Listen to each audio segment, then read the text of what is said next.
Big moves are expected very soon for the New Orleans Saints, so we'll take a look at the big three: GM, head coach, and offensive coordinator. What could change? We got all that and a little bit of lagniappe for you on today's episode of Locked On Saints. You are Locked On Saints, your daily New Orleans Saints podcast.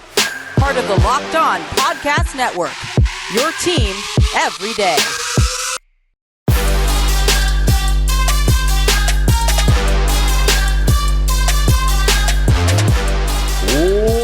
What is good, Who Dat Nation and Who Dat family? I am your host, Ross Jackson, here on the Locked On Saints podcast, the credentialed media member covering your New Orleans Saints as the senior writer and reporter over at Saints News Network. On today's episode of Locked On Saints, we're going to take a look at what a Marshon Lattimore trade should look like if the New Orleans Saints are crazy enough to do it. We're also going to take a look at some moves that should happen around this team, both coaching staff and personnel-wise. But we're going to kick everything off with some big moves that are expected today, or potentially only one big move expected today. And we'll start by observing and sort of examining the three biggest spots where that move can happen. And I'll give you my percentage chances on each about where I think that change is coming and on the way. Appreciate you, as always, for being an everydayer here on the Locked On Saints podcast and for making us your first listen of the day every day here as a part of Locked On Podcast Network, your team every day. Today's episode of Locked On Saints is brought to you by our friends over at LinkedIn. LinkedIn Jobs helps you find the qualified candidates you want to talk to faster and for free. Visit linkedin.com/LockedOnNFL to post your job for free. Terms and conditions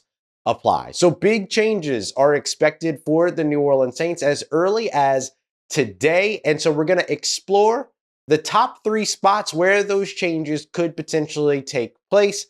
We're going to start with general manager. We're going to take a look at head coach. And actually, we're not going to start with general manager, but we're also going to take a look at offensive coordinator. And that's actually where I want to start, because this is where I'm giving about a 90% chance that something is going to happen here. If nothing else, along the offensive side of the football, but you have to expect that there is some adjustment, change, tweak, something going on at offensive coordinator. As we've highlighted on this show time and time again, the shortcomings of the offense do have some to do with execution, but they also had a lot to do with system, play calling, decision-making, panic, all of these other things that kind of set in on the New Orleans Saints, not only in 2023, but what we saw in 2022 as well. And that's really important to me because we're talking about repeatable situations with three different quarterbacks over the course of that time. So with that being the case, you have to have the expectation here that the Saints are going to be wise enough to make a shift at a spot that means a ton to them. Now, let's not forget too that offensive side of the football is a spot that's going to be a big time focus. It could be that the Saints don't necessarily fire Pete Carmichael and therefore get a new offensive coordinator, but they could give him help. They could move him and then promote a Ronald Curry. And of course, when it comes to giving him help, we have to be watching out for the Jon Gruden situation as well. Could the Saints still be interested in making Jon Gruden a part of their coaching staff?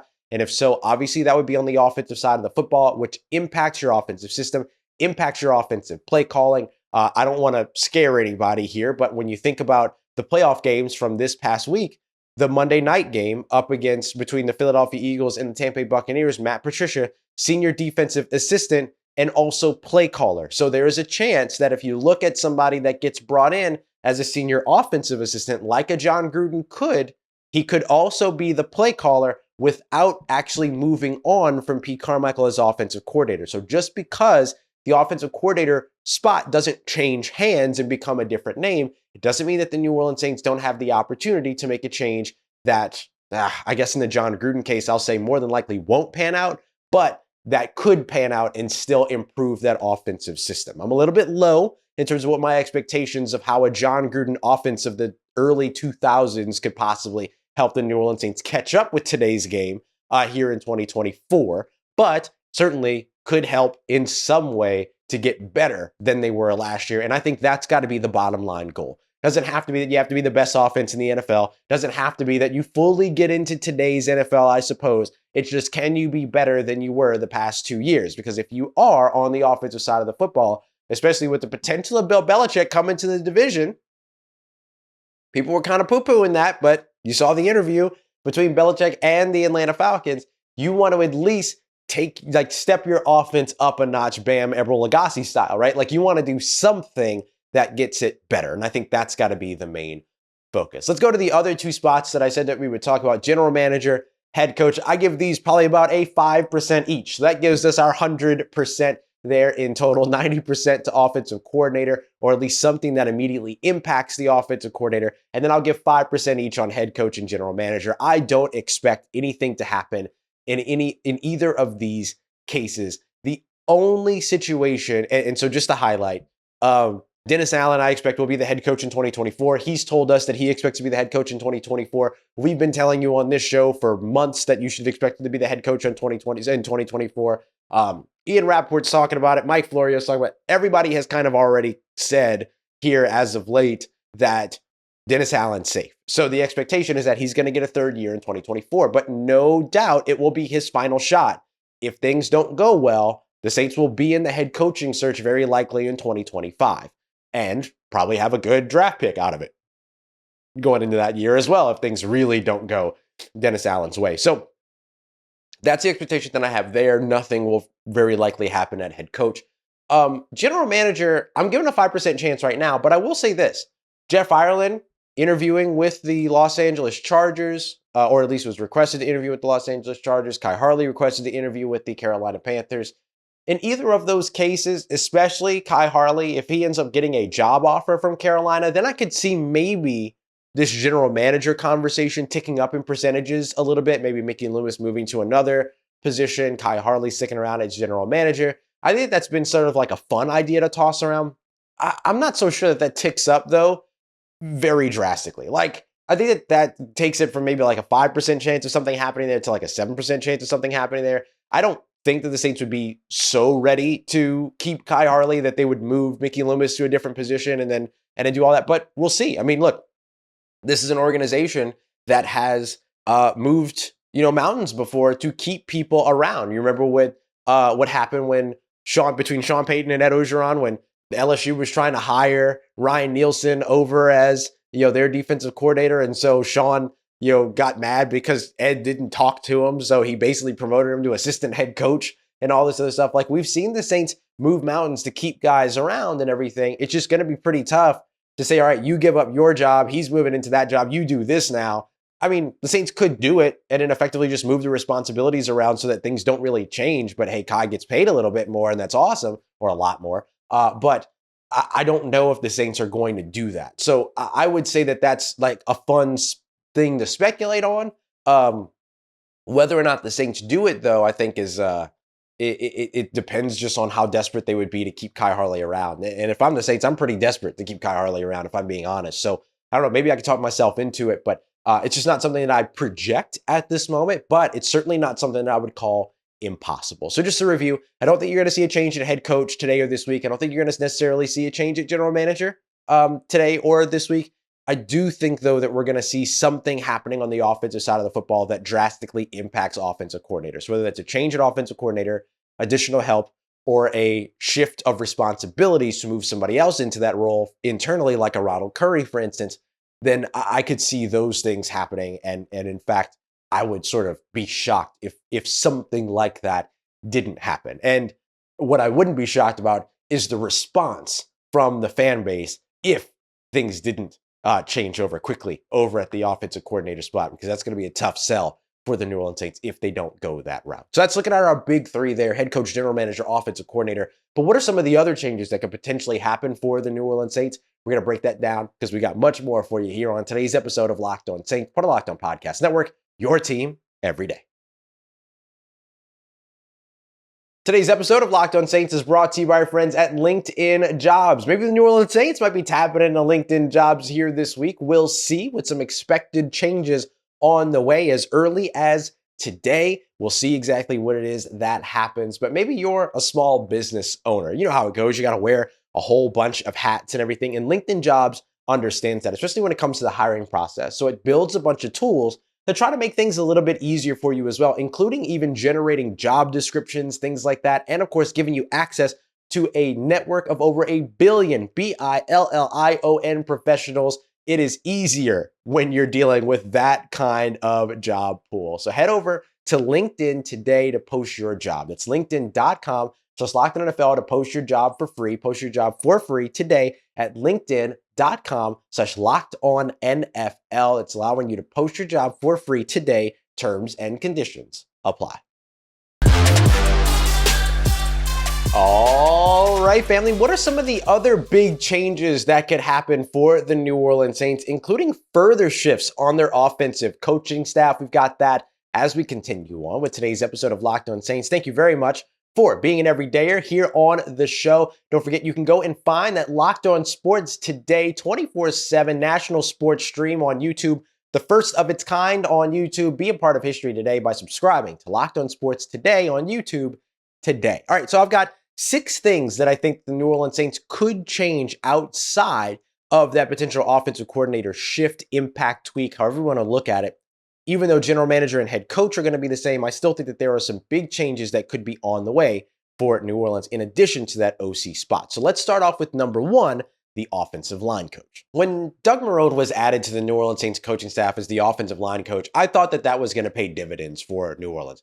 Doug Marrone's a guy that has been a head coach in the NFL, has been an offensive coordinator here in New Orleans, and of course has been a great offensive line coach in other areas and with other teams, but things just haven't really panned out here in New Orleans. The other thing that I really thought that he was going to be able to bring was a little bit more of that like fire over on the coaching staff. We don't really see Dennis Allen get emotional. I've asked him about that before. He just has a different philosophy on how it is that he coaches guys up and stuff like that. He's not a get in the face and yell at somebody kind of a coach.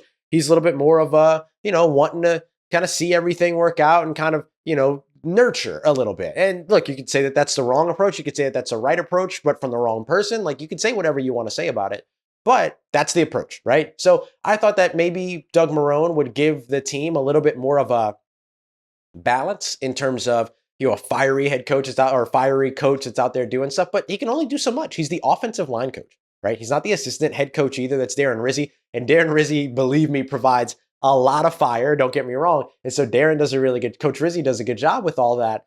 But Doug Marrone just hasn't really, because of not having the access to provide that value, seeing the shortcomings of the offensive line and the regression of the offensive line is really the only thing that's been reflective of Doug Marrone so far. So when the only thing that's reflective of your work has continuously taken steps back, then I think that you're in a situation to where, unfortunately, you're going to be looked at as somebody that could be moved on from. And I could see the New Orleans Saints absolutely moving on from Doug Marrone. In fact, last year, they brought in Kevin Carberry as the assistant offensive line coach.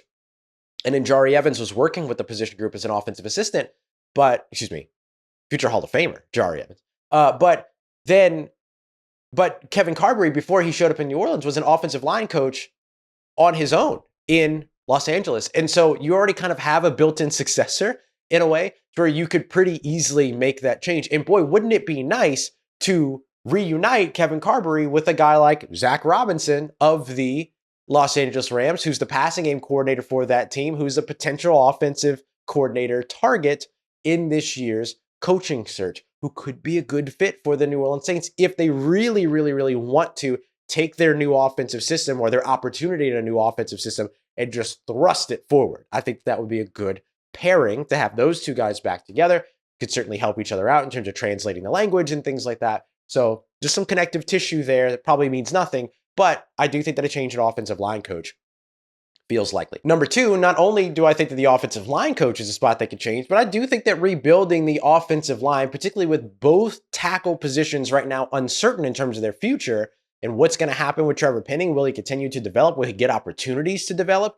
Will he even play at left tackle next year? And then Ryan Ramczyk, who, much like his former teammate, Teron Armstead, is kind of contemplating future right now in the NFL because of his degenerative knee issue. And so with that knee issue and an offseason knee surgery potentially on the way, he said that there would possibly be a knee surgery there. We'll see what that means for his career. So for the Saints, they have a golden opportunity here to kind of be forced to rebuild their offensive line. You're not making any change at right guard. Cesar Ruiz is there. He's got that spot. You're not making any change at center. Eric McCoy is there. He's got that spot. But everywhere else, left tackle, left guard, and then, of course, right tackle, I think you have an opportunity to continue to rebuild.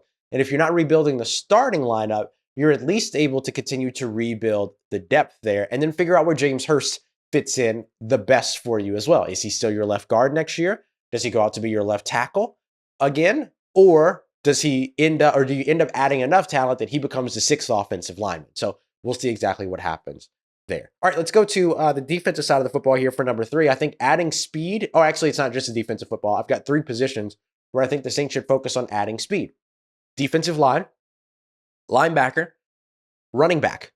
Now, running back, I put last on this list in terms of priority as well, because we saw Kendre Miller look fantastic in that final game up against the Atlanta Falcons, and you could see the speed that he has. Even though he didn't have a big long breakaway run of 50 plus yards or a big catch and run of 71 yards like Bijan Robinson did, he still, you saw the speed that he brings, the change of pace and all that, his vision, his ability to cut, all that. That was the best that we've seen Kendre Miller look since he was at TCU. So that was really, really hopeful. Like, that provides a lot of hope for you. So if he stays healthy throughout the offseason, then all of a sudden I think you get that speed simply by having him back. But maybe you find another game breaker that could be back there.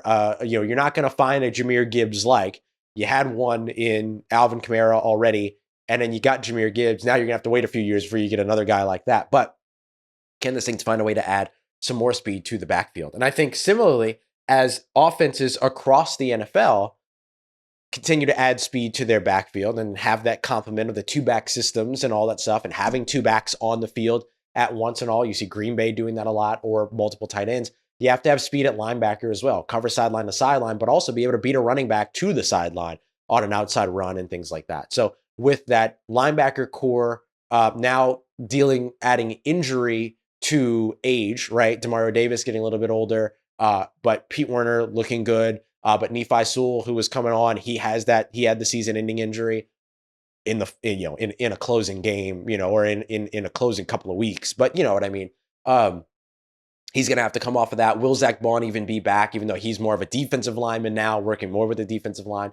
So I think that adding speed to the second level on the defensive side makes a ton of sense as well. And then we know the value of adding speed on the defensive line because you've seen it from Caden Ellis. You've seen it from Zach Bond. Both of those guys have shown you the ability to be able to impact the game with speed and agility as pass rushers. I think that the Saints should continue to buy in on that.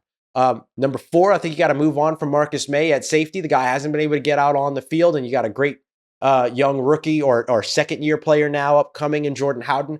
I don't think there's any reason to hang on for Marcus May there. I think you can move on, open a little bit of salary cap space, and then focus on getting younger over on that defensive side of the football as well with that move. Number 5, adding another big body at wide receiver. You could do that in the draft. You could potentially find somebody in free agency. I don't think you can put all your eggs in just having Chris Olave, Rashid Shaheed, and A.T. Perry, because those are the only wide receivers that are under contract going into 2024. And that's with technically Rashid Shaheed's not under contract, but he's an exclusive rights free agent, so it's going to be easy to keep him. So I have 3 wide receivers. You got to add more to that position. I think getting a big-bodied yards after catch receiver as well could be really, really important for New Orleans.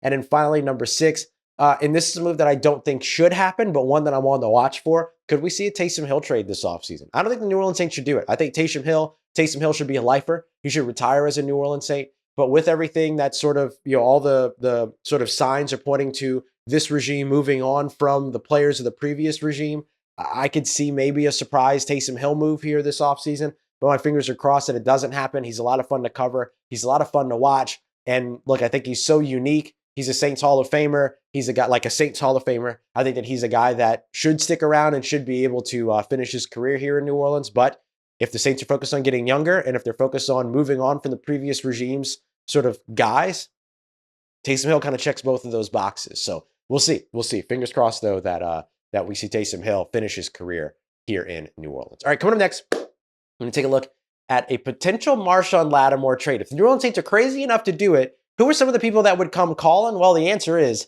a lot. We got that coming up for you as we continue on with today's episode of Locked On Saints, part of Locked On Podcast Network, your team every day. Today's episode of Locked On Saints brought to you by our friends at FanDuel. FanDuel is America's #1 sportsbook, and they've got you covered all throughout the playoffs in the NFL as well. Right now, the Tampa Bay Buccaneers, they move on past the Philadelphia Eagles, but they're going to run into a wall in Detroit. 6-point underdogs. Maybe you like that. Maybe you like the Detroit Lions as favorites as well. You can go and check out all of that and get in on the action over with FanDuel. And if you're a first-time customer, it gets even better. New customers can get $150 in bonus bets, win or lose, by simply placing any $5 bet. That is $150 in bonus bets, guaranteed win or lose, by simply placing your first $5 bet. You can then use that for everything that FanDuel has to offer. So head over to FanDuel.com/lockedon today to get started. FanDuel, official partner of the NFL. Today's episode also brought to you by our friends over at Jace Medical. I loves me some Jace Medical because I like being prepared. I like feeling safe and everything, especially if you're somebody like, look, it's Louisiana, right? We're dealing with the freeze right now. We got all this stuff going on over here. We got like 3 days of frozen, weather, temperatures and everything. So it's nice to have access to something in case it's tough to get to a physician, or maybe you live in a rural area and it's not just like an easy jaunt to go and get to the doctor or something like that, or a pharmacy or whatever. That's why I love the Jace Case. Jace Case gives you access to 5 different big-time antibiotics that can help you with a plethora of different ailments, UTIs, respiratory illnesses, things like that. So you want to go and check them out today over at jacemedical.com. Look, it has simply never been easier to be more prepared than it is today, thanks to jacemedical.com. And don't forget, when you head to jacemedical.com, to use the offer code LOCKEDON for $20 off. That's jacemedical.com, offer code LOCKEDON for $20 off your Jace Case. Let's get it, Who Dat Nation. Wrapping up today's episode of Locked On Saints with a look at Marshon Lattimore. You'd want to talk about big moves that could potentially happen this offseason, though I wouldn't expect it to happen anytime soon. The potential trade of Marshon Lattimore is one that will quickly dominate national news cycles if the New Orleans Saints are wild enough to do it. And history shows that they just might be, especially here as of late. Don't forget, we are your team every day, so make sure you come back tomorrow because it feels like we're going to have some big news to break down. I might even drop the next episode later on today just to make sure that you're all caught up with everything around your New Orleans Saints. It's changes time, y'all, so let's make sure we've got it all covered here every single day on the Locked On Saints podcast. Appreciate you very much for being here. All right, so look, the New Orleans Saints seem crazy enough to do this, okay? The Marshon Lattimore trade that has sort of been rumored and all this other stuff. They redid his contract. Now, all of a sudden, a bunch of guaranteed money doesn't set in for him until the week before the season begins. And so the Saints have a lot of time to trade him. He could be a draft day trade, all this other stuff. I maintain my position that the Saints should not do this, that they should not trade him. But I also didn't think that the Saints should have traded CJ Gardner-Johnson. I didn't think that the Saints should have moved on from Bradley Roby. And the Saints did both of those things to varying degrees of success. CJ Gardner-Johnson might be on his way to his second Super Bowl in a row, depending upon how things go with the Detroit Lions. Bradley Roby kind of just pushes guys in the end zones over in Philly. So things haven't gone too great on that one side. But even if you look at it from the New Orleans aspect, they moved on from CJ Gardner-Johnson knowing that they had Bradley Roby. Bradley Roby in the slot was okay. Then they moved on from Bradley Roby for Alontae Taylor in the slot, who had never played slot corner full-time in his entire life. And of course, had an understandable learning curve throughout his first year playing the position. Things started to come on late, but he was also benched twice. And he was benched and then had to go back out against Tampa Bay Buccaneers, got an interception, but was on the outside. So now what you have to wonder is, okay, do the Saints continue to do this? Do they continue to make these big-time moves on the secondary side? You know what it reminds me of? Sorry, this just came to me. What it reminds me of is the way that like Sean Payton never fully invested in big-time wide receivers. It was such an outlier that they gave Michael Thomas an enormous contract and everything, because Sean really trusted that he could take undrafted guys with Drew and they could make anything work. It kind of feels like DA has kind of a similar attitude about the secondary. Like if you're not in lockstep, he's kind of like, well, I can find other guys, dude. Like I can develop other guys. And I don't know, man. Like when it comes to Marshon, maybe that's not necessarily the right attitude to have. Maybe I'm wrong, but we'll certainly see. But here's what I do think. Like, the Saints, could they absorb the loss of Lattimore? Probably asterisk. Okay, I'm going to give you my caveat here a little bit. Like, Paulson Adebo is your starter on the outside, no matter what, for sure. Alontae Taylor's best game is on the outside. Do they finally give him the opportunity to start out there if they make this really unexpected Marshon Lattimore move?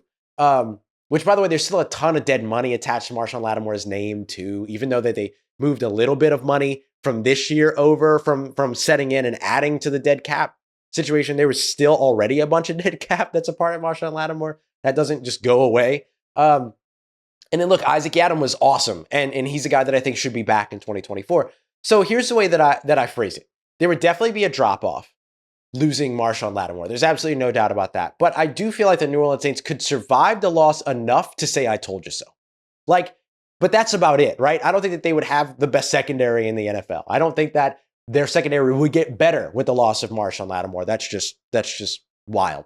But I think that they would be able to survive enough based on the fact that they've had to play without him for long stretches over the course of the past 2 seasons to at least say, I told you so, right? And while I don't think saying I told you so is worth it, the Saints might. The Saints might say, you know what, we really feel that we can do this. So we'll see exactly what it is that they do. What do they need in order to make this move? I think that the asking price is probably going to start at a first-round pick, but very likely, well, at least that's where it should start. Very likely it's going to be a day 2 selection. They'd be lucky if they got a second-round pick out of it because they're kind of diminishing the trade value of Marshon Lattimore when you have all this news coming out about how, like, oh, it's a culture thing, and he hasn't been able to get back out on the field, and he's injured, and all this other stuff. Like you're kneecapping your own trade value or your own player's trade value at that point. So I'd be surprised if they got anything better than a round 2 selection if they made this move. And then again, like I mentioned, because of the rework, they could make the move on draft day, which is where draft capital is going to be at its highest value, and then players are going to be at their lowest value and stuff like that. So this could be an A.J. Brown moment for the New Orleans Saints, thinking back to what the Tennessee Titans did just a few years ago, or a Marquise Brown moment as well. So whether he's traded away or not, I would expect the Saints to still invest in a day 3 cornerback, very likely, maybe even day 2 if they do trade him away. Day 1, round 1 cornerback is, did I say running back earlier? I meant to say cornerback if I said running back, sorry. But I would expect them to invest in another cornerback one way or another, whether this trade happens or not. The Saints have done a good job developing secondary talent, like talent in the secondary defensive back talent. I don't think that they're going to stop doing that at any point or investing in that at any point. So I wouldn't be surprised to see that. And a round 1 corner doesn't feel likely, but kind of like back in the Peyton Turner draft year, I was saying that like edge rusher is my like sneaky first round pick for New Orleans. Corner is kind of my sneaky first round pick for New Orleans this year. I don't think that they should, but I think if like the right guys there, like a Cooper DeJean out of Iowa that's there at 14 or something like that, like boy, it would be hard for Dennis Allen, Marcus Peterson, Joe Woods to say no to a guy like that. So I wouldn't blink twice if it ended up happening, I'll just say. So finally, who would be interested in a guy like Marshon Lattimore? And the answer is 32 teams, including the New Orleans Saints, should be interested in Marshon Lattimore. So just as much as the Saints might look to work out a deal to move him, they should be looking to work out a way to keep him as well. They should be going about both as fervently, right, as the other. But I do think that if the Saints want to trade Marshon Lattimore, they would just need to make the right decision to make it all worth it. That's the big thing. They have to make it worth it. And so a couple of potential trade partners that come into mind are the Washington Commanders, who have a pair of third-round picks, 36th overall, 40th overall. I would imagine that 40th overall is the top selection that they would probably be able to get for Marshon. Las Vegas Raiders have the 13th overall pick and the 44th overall pick. I think the 44th overall is the one that you would expect. And then the Tennessee Titans are another team that desperately need help on their defense. Mike Vrabel did not get it done when it came to developing talent or when it came to developing a system. 38th overall in the second round there. I think that those second round selections, 40th, 44th, and 38th, are probably the highest that you're going to get. A couple of those teams have third round picks as well. But honestly, just about any team should be interested in Marshon Lattimore. Like the Miami Dolphins, who are probably going to feel that they're like one piece away from being in the Super Bowl next year. They're a team that makes a ton of sense for potentially trading for a Marshon Lattimore. If the Baltimore Ravens don't advance to the Super Bowl this year, they're going to feel like they're just one piece away, and it might come down to their defensive side. And so a Marshon Lattimore could make sense there, repair him up with Marcus Williams at safety, for instance. So I do think that there's a ton of teams that should be interested in. Oh, yes, one of those other teams is the Philadelphia Eagles, but the New Orleans Saints should avoid that trade at all costs. If the Saints did add a day 2 selection by trading him away, I do think that trying to land another wide receiver or running back, some kind of dynamic playmaker on the offensive side, makes a ton of sense. the biggest thing is, do you create a need and then have to solve a need in the draft if you make this move? And therefore you have to burn the pick that you got back from trading a cornerback away on a cornerback. That is a less than ideal situation that the Tennessee Titans went through with the A.J. Brown trade. So just something to watch out for. You don't want to be doing that. But if the Saints are going to make this move, they have to just make sure that whatever they get in return is the right decision. All right. I appreciate you very, very much for making Locked On Saints your first listen of the day. Every day for your second listen, make sure you go and check out Locked On Pelicans, Locked On LSU, both having big, big moments right now. So go and check out both of those guys, Jake Madison and Caroline Fitton, get you taken care of with the Pelicans and the Tigers. Appreciate you making Locked On Saints a part of your day, part of your routine, for saying yes to me and the show. As always, if you see me, please say hi. And if you need anything else around your New Orleans Saints in between these episodes, make sure you follow me on your favorite social media at Ross Jackson, NOLA. Hit me up. Let me know how the family's doing. Let me know how you're living. Let me know how you're momming them. And trust you, that nation. I'll holla at you.